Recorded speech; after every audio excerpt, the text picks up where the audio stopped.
when you cook the food, now you're processing it. And the more you process it, the less nutritious it is. Okay.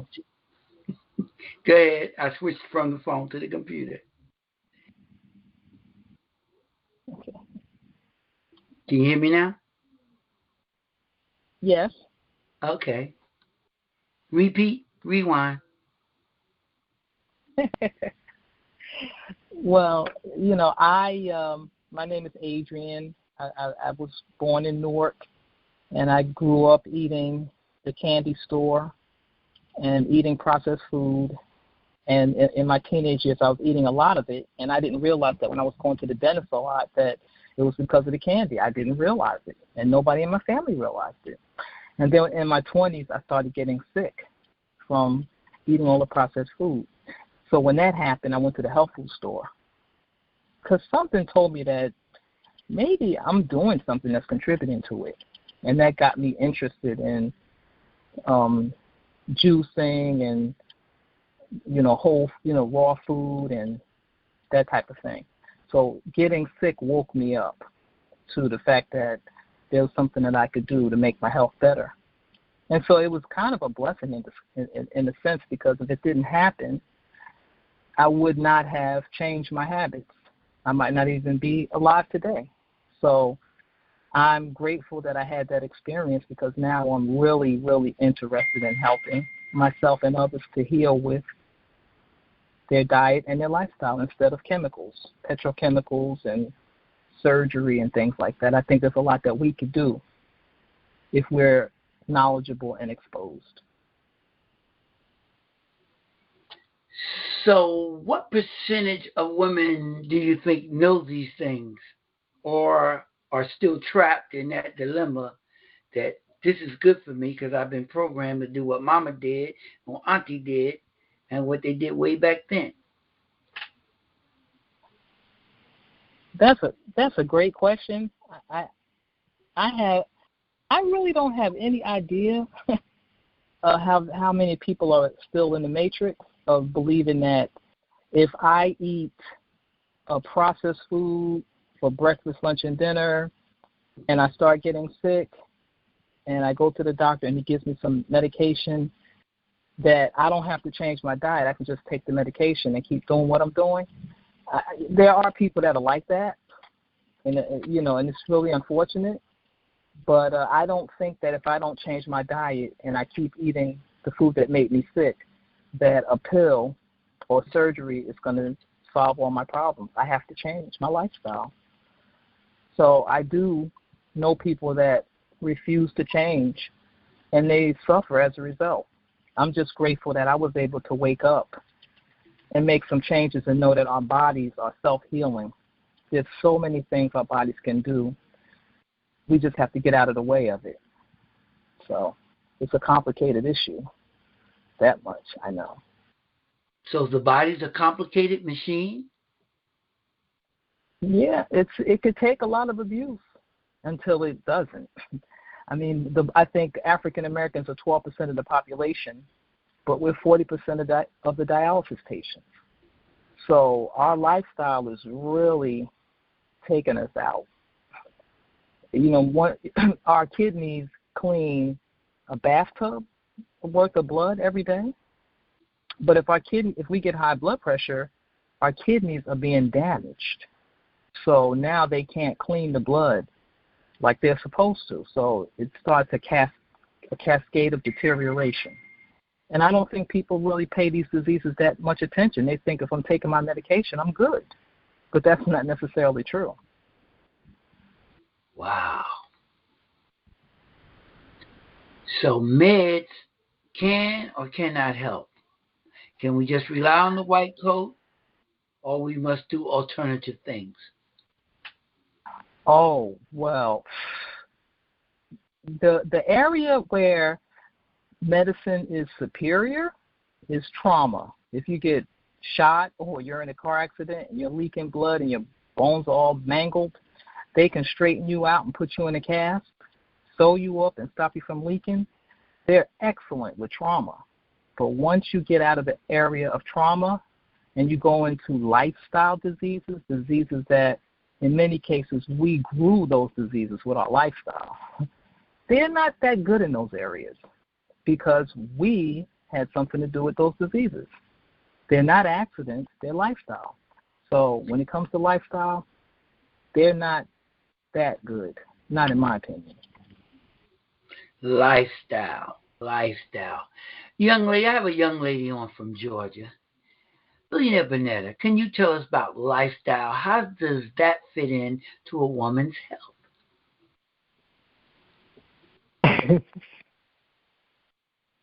We all wake up every day and we plan our day the best we can. Some of us have to run fast to take care of families and take care of their job, and their attitude is, I got to get it done because everybody's dependent on me. Well, sometimes we got to stop in our tracks and think about, what am I doing for me? I can't take care of the world until I take care of me. And if my lifestyle is designed to take care of the world, but have no time to give yourself what you are missing and needing, then your lifestyle is going to dictate your life.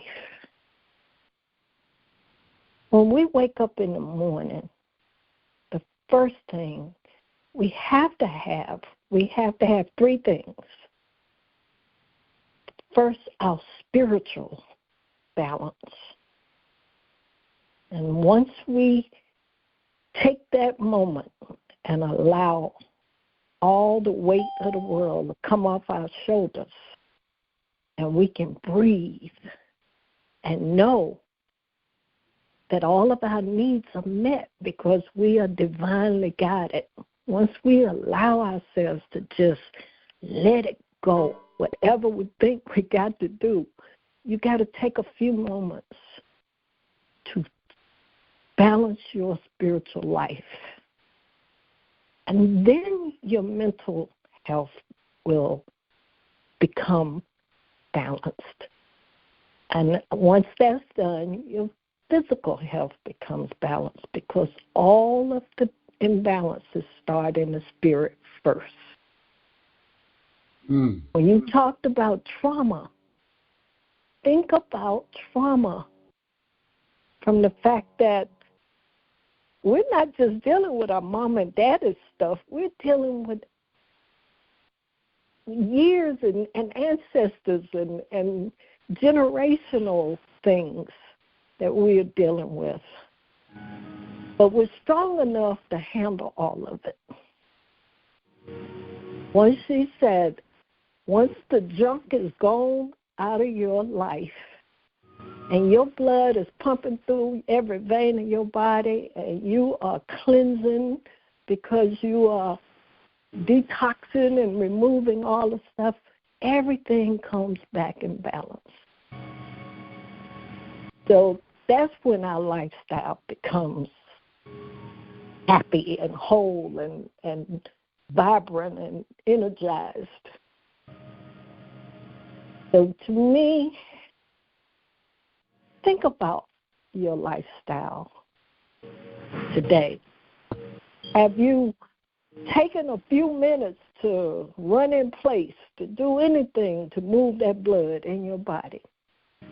That's how we got to focus. And once we do those things, we got the energy to deal with the rest of the world and everything that's coming at us.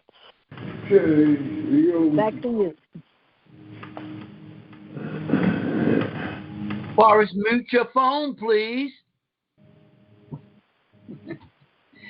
Thank you, young lady.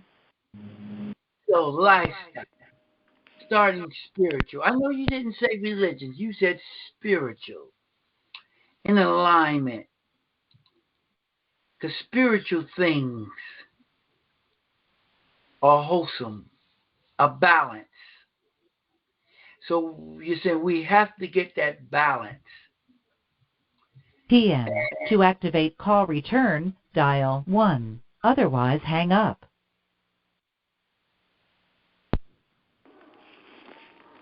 Yeah. Problems. Please try again later. Mute your phone, please. We're sorry you are experiencing problems. Please try again later. Something's going on. Okay. So we have the lifestyle. We're saying we have to have spiritual and physical and mental to have a balanced health lifestyle.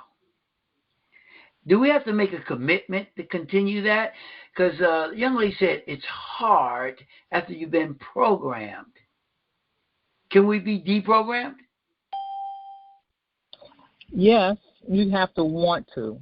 It has to hurt bad enough for you to want to change.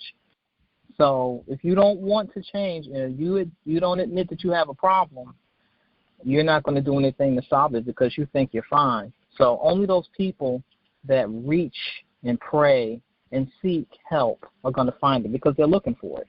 If you're not looking for it, you're not going to find it. So, Miss Billionaire Bonetta, where do we find it at? Where do we find it at? Where is it? Is it laying on the couch? Is it laying on the bed? Is it in the refrigerator? Is it in the freezer? Where do we find this thing at? First of all, just think. The body needs love, too. We have to love ourselves to the point that we want to feel good, great, amazing. And we can, because we were put here, designed to have a wholesome, happy, healthy lifestyle, life. But life is in the blood. And if we are consuming everything that clog up the blood and create sludge and waste and junk, and our thoughts is where most of it begins. When we think about learned behavior. If I saw my mother take an apple and cut that apple, and she cuts off the skin of the apple, then she cuts the core of the apple and throw it in the garbage, what am I going to do? I'm going to grow up and do the exact same thing because it's learned behavior. But if I saw my mother clean that apple and eat the skin of that apple and take the seeds out of that apple and chew them and put them in the foods, I would do the same thing. So that's where we have to train our parents, train our children to want to be whole and healthy. If we raise a child giving them aspirin and every drug and pill from 2 years old up, the baby's sick, give them drugs, and throughout your life, that's what you're taught, it's learned behavior. But if I see my mother jump up and clean the house and put on her clothes and walk and get her exercise and drink plenty of good water and lay down and sit down and meditate and pray, guess what lifestyle I'm going to have? It is going to be so much healthier. Back to you. Wow. So learned behavior does it all.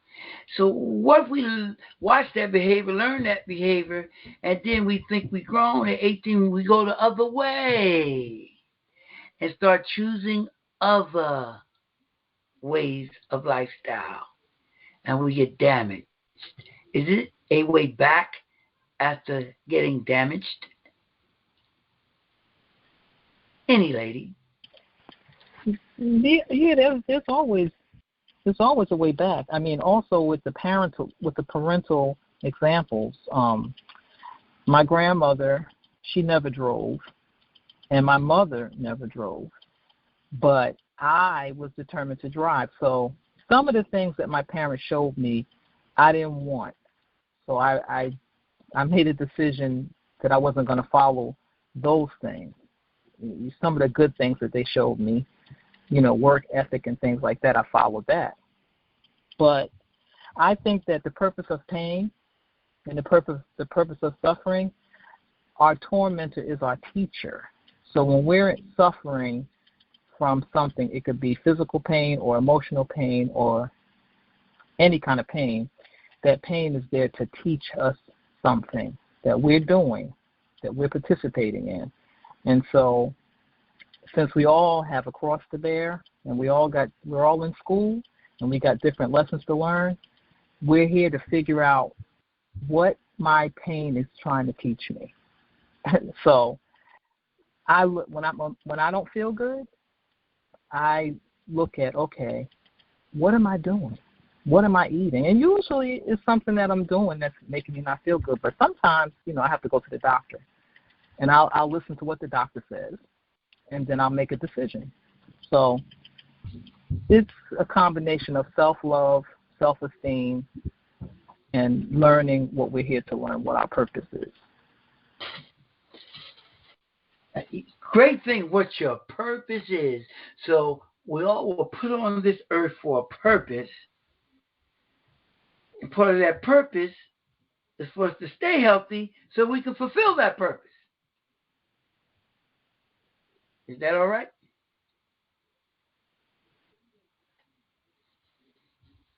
Anyone?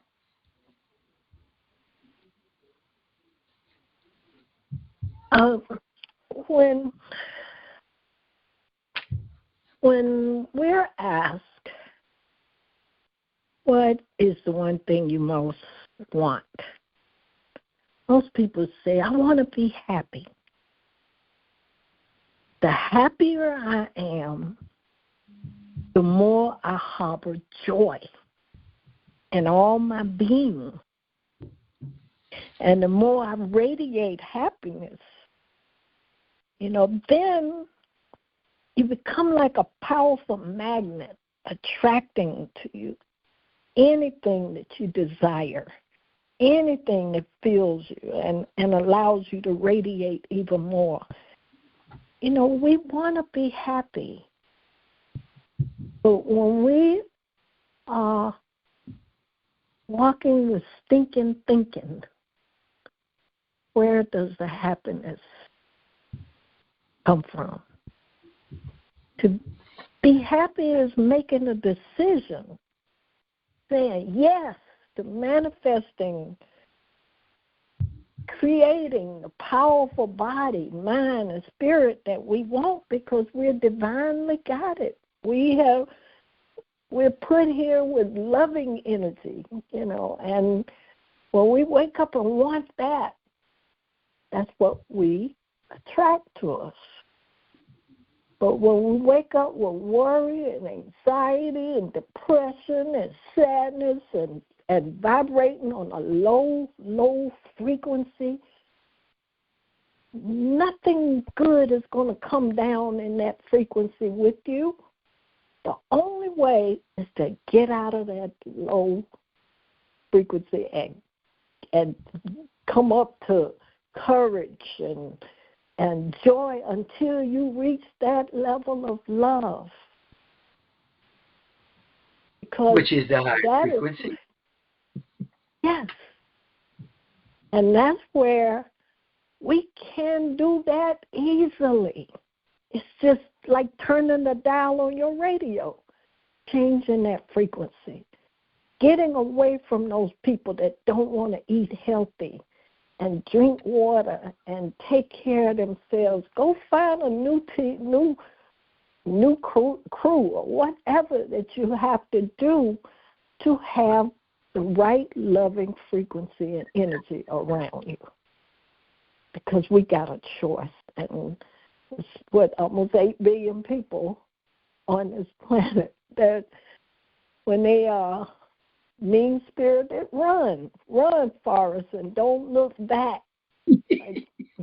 Forrest Gump, run, don't look back. Because we don't have to be in that vibration. Change it.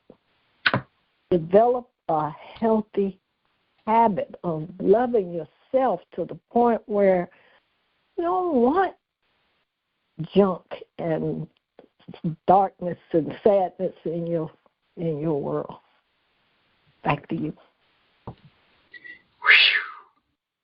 So I love myself and I can be happy within myself.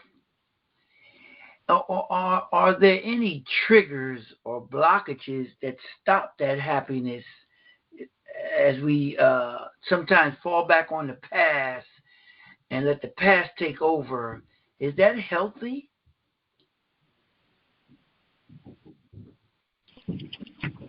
You know, Well, I think. Oh, go ahead.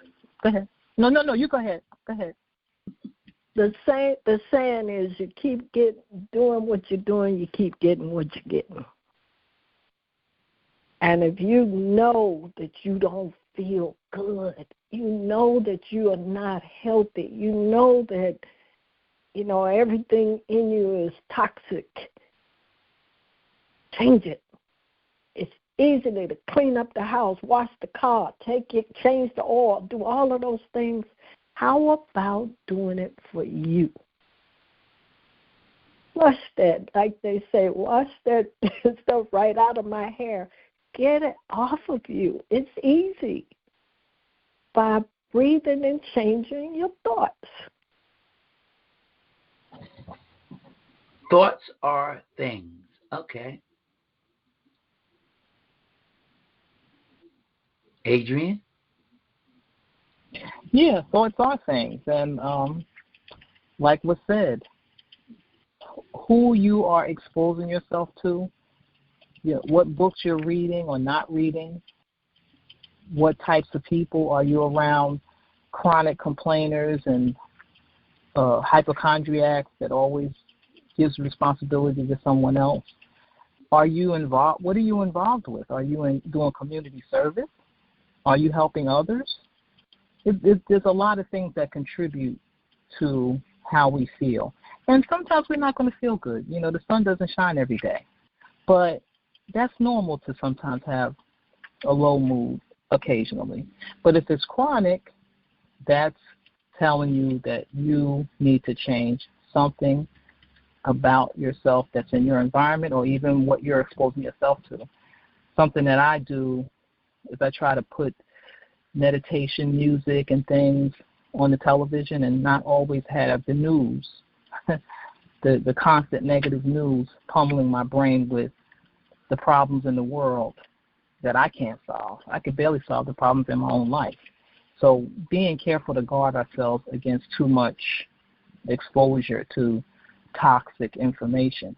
And being on podcasts and phone calls like this, they're encouraging, they're uplifting, and they give you food for thought. They give you something uplifting to think about.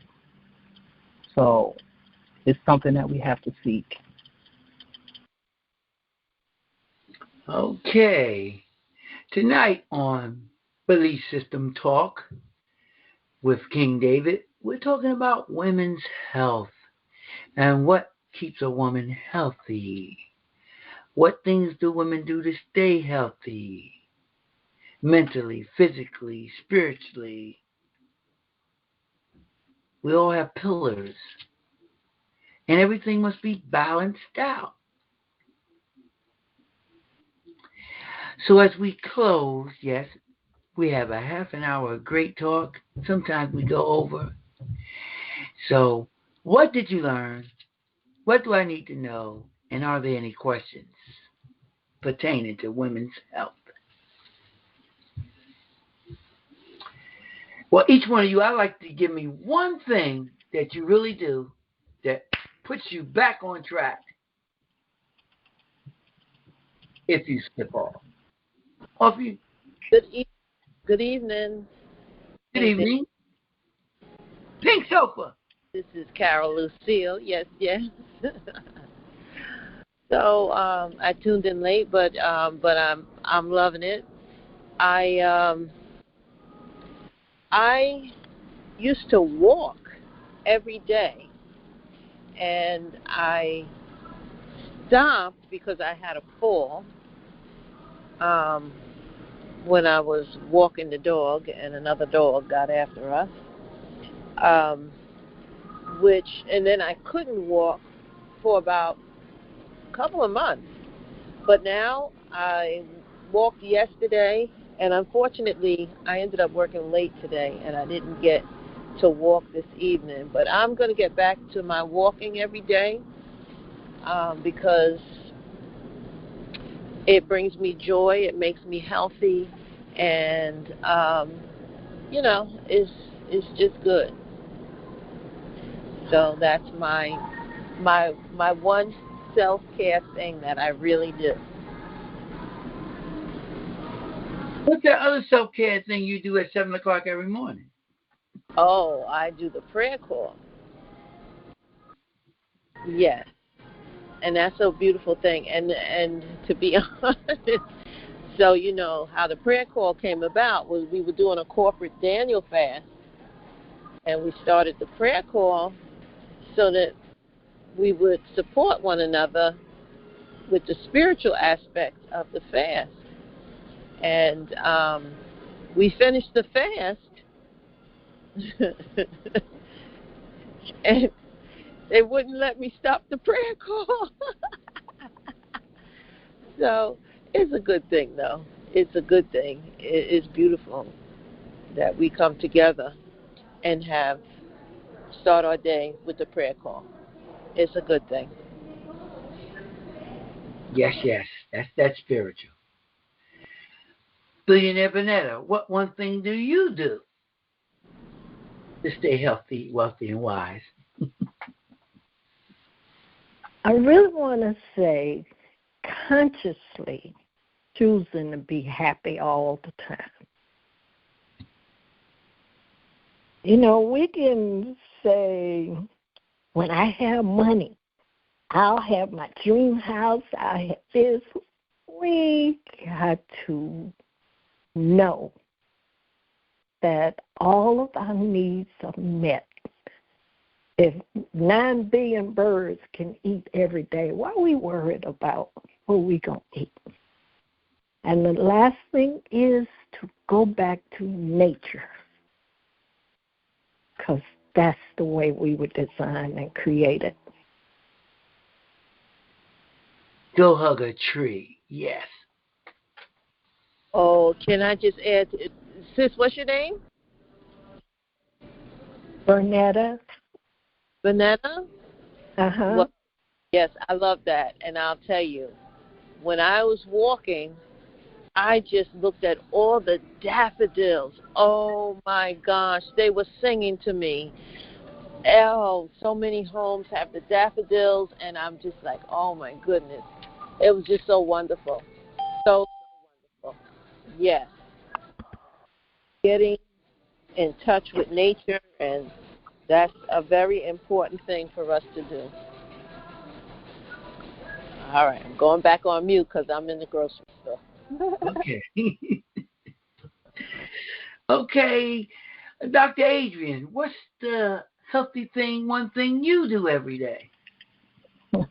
Oh, it's more than one thing. I go for walks, and I try to keep my sleep. I try to get extra sleep, and also drinking, staying hydrated. So exercising, sleeping, and eating are the things that keep me going. What about that big, beautiful bicycle? Oh yeah, the biking season is coming now. Anyway, yep. Riding my bike. I love to bike ride and walk and run. Exercise is key. I mean, I never feel optimal when I'm not exercising. So walking, getting enough sleep, eating right, and being around positive people is a good start. Thank you. Ms. Williams, would you like to contribute something?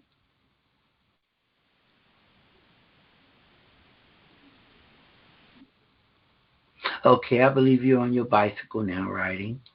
Okay. Folks, today on Belief System Talk, we talked about women's health and things women can do to stay healthy, be healthy. Because you can be what you want to be. You can do what you want to do. You can have what you want to have. All you got to do is believe in yourself. Believe in yourself. It's all inside of you. There's greatness inside of every one of you. Take action despite those distractions. To waha! To wealth and health always. See yourself healthy. Talk yourself healthy. Walk yourself healthy. Mm-hmm. Feed yourself healthy. Young lady, go ahead. You were about to say? Drinking water to hydrate the body daily, and getting a sufficient, amount of sleep, 8 to 9 hours. That's what I do daily. 8 to 9 hours. I wonder what that feels like. It feels great. So I thank you all for your participation this evening. So until next week, we thank you for speaking up on the Belief System Talk, because we all have belief systems.